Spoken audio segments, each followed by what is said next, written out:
Hello, everybody. This is Dan, and this is my Chapter 5 review of the story. Chapter 5 is about the Ten Commandments and God's new covenant with His people. The focus I want to take with this short segment is to look at essentially why did God give us the commandments, and then I guess why He gave us the new covenant. So far, we've been seeing a theme in the upper story. Pretty much God is trying to figure out a way to have a relationship with His people. And well, this is not working out very well. So God, I think, gives us the commands for a couple reasons. Number one, we look at it as a way to relate to God and a way to relate to other people in appropriate ways. If we are going to have a relationship with God, He knows that we have to be made right with Him.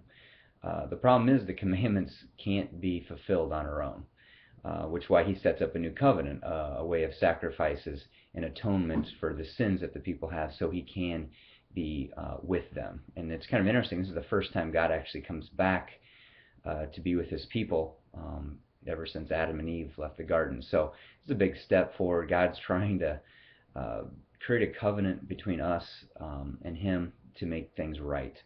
And I think of the commandments as not only just a set of rules, but they're actually a loving gift from a loving God. It's the same thing if I was going to give my kids a rule to follow. I'm not doing it to be mean. I'm doing it to be a way to help them, to protect them. And I think the commandments are this way too.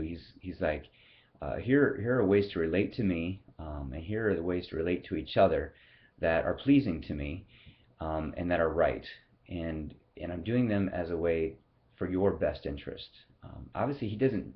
Following the commandments are not something God needs from us, but I think it's it's His gift to us to show us, like, if you following the commandments is the way to live, and this is what is necessary to be in relationship with me.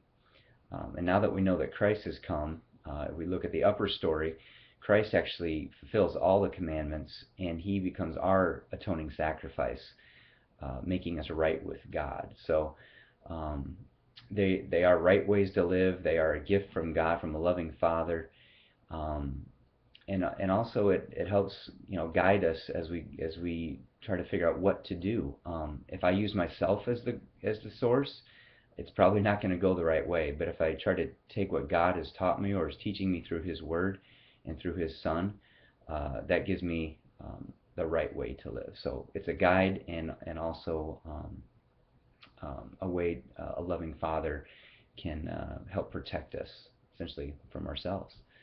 So that's what my reflection for week 5. Have a great week.